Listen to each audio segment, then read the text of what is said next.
how to become curious about anything. Quote, all men by nature desire to know, unquote. Aristotle, Metaphysics 1.1.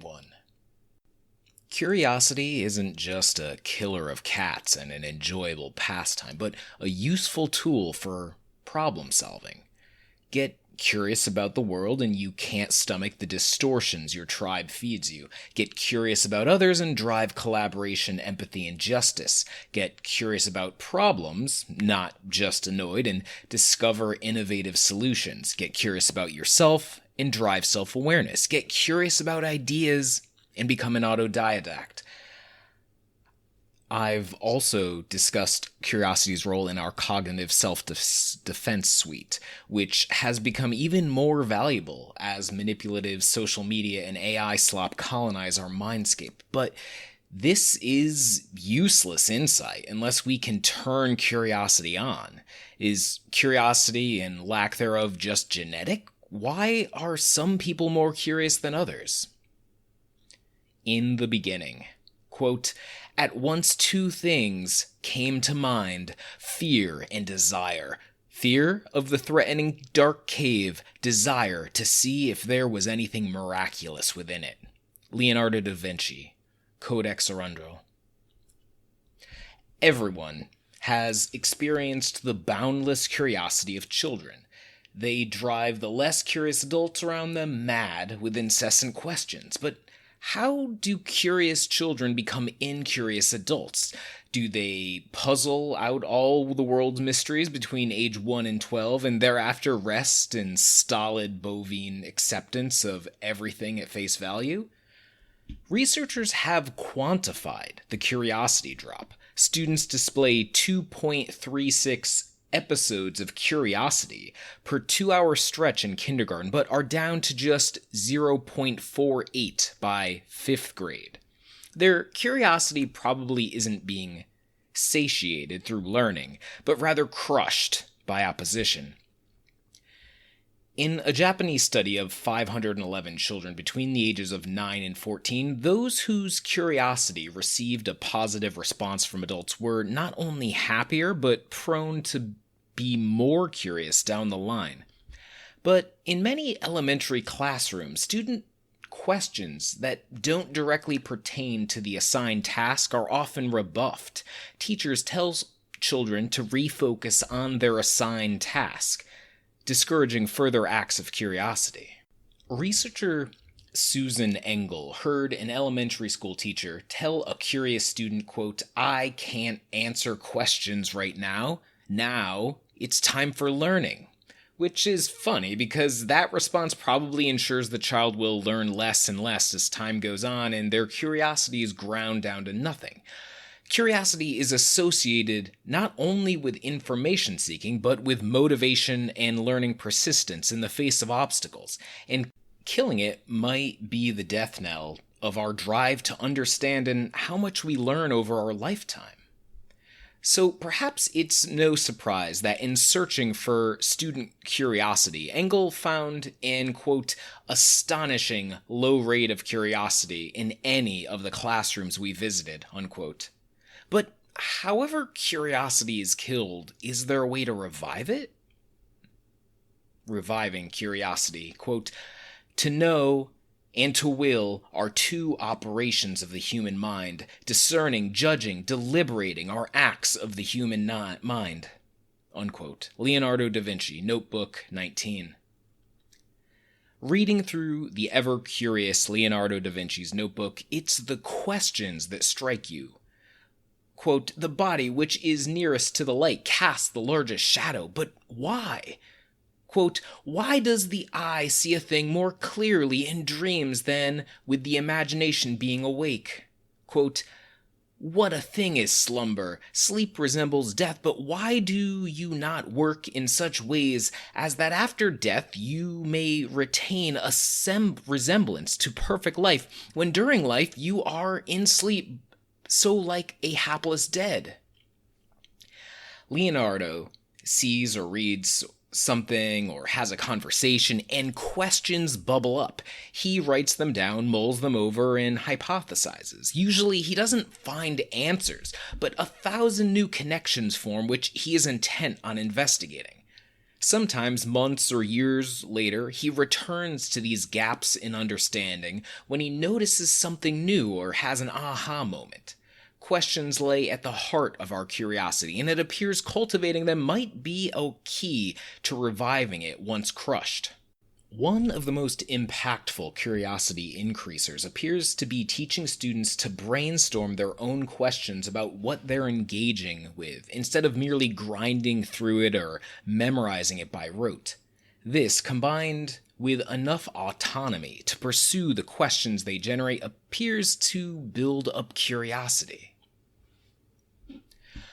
Curiosity colonized the world. I've watched my brain do something many times. It takes a topic I'm not interested in and transforms it into something worthy of my curiosity. After observing this hundreds of times, I think I understand the process. 1. I have an existing area of interest. 2. While exploring this interest, I observe its connection to a thing I don't care about. A question arises that begs an answer. Why is this boring thing touching the interesting thing? 3.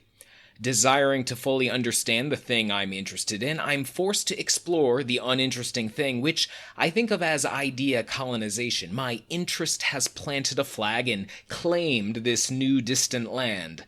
Suddenly, the boring becomes at least mildly intriguing. 4.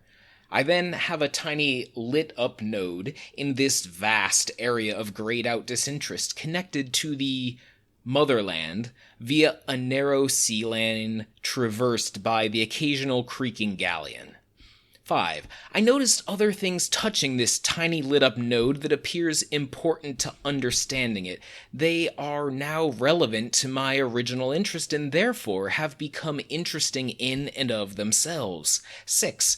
As more grayed-out nodes are lit, more and more galleons are dispatched from the motherland to make the journey. Each newly lit bordering node increases my curiosity. But in the end, it turns out that everything is connected to everything else, and therefore everything is interesting. 8. To become curious, then, is to examine and have questions arise. Example: teenager likes pop music. 1. I like a particular modern pop star who uses electronic music. 2. I watch an interview where they say they're inspired by Baroque styles. But how can that be? Classical music is so boring, so unlike the energetic emotional style of today that rebels against the BS-filled world. 3. I learned that Baroque music is a reaction against the more intellectual music of the Renaissance and has the doctrine of affections, affecti, at its heart. The belief that music could and should summon emotional states, joy, sorrow, anger, awe. I listen to Bach and I feel the emotions. I do a deep dive on what pop stardom looked like in the 18th century. I find the drop or climax in Bach's Cello Suite No. 1 in G major is like the gradual build-up and beat drop my favorite pop star uses in their pieces. I am now interested in Baroque. Practical steps for curiosity. I suspect everyone has questions pop up as they explore life, but some people embrace them and others suppress or ignore them and follow their task, like the previously mentioned teacher wanted her students to do. We have to begin noticing and acting on our pings of interest if we want to reclaim curiosity, even if others want to corral us and force us to swallow the message. But it's equally important to be skeptical about our preconceptions. As Epictetus said, quote, "It is impossible for anyone to set out to learn what he thinks he already knows," unquote. That's Discourses 2.217.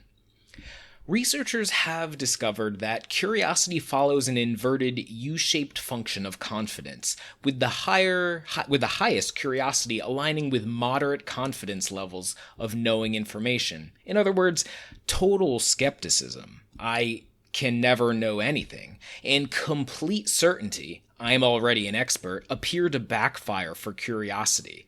I like this method, and here I link to one of my previous articles for developing worthwhile opinions in our confusing world. More bang for your curiosity buck. To understand anything, several big ideas help. Almost every major knowledge domain has a few that can be brought to bear on most questions. Economics by itself seems boring. It's just dollar signs and trade balance reports. But once you see how it explains or informs almost everything to do with humans, it becomes a useful tool and so is interesting in itself. You can't understand the world without a basic understanding of economics. Here are some big ideas from 4 domains that will help you understand whatever you're already curious about. Psychology, bias, focusing illusion bias, cognitive dissonance, and the hedonic treadmill. Math, probability and uncertainty, compound growth, fractals, and self-similarity.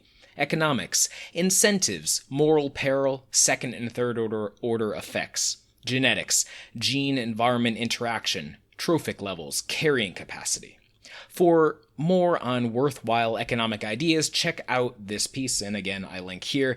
And if you're curious about the studies that I used to write this piece, I list them all at the end of the article. Thanks for listening. See you later.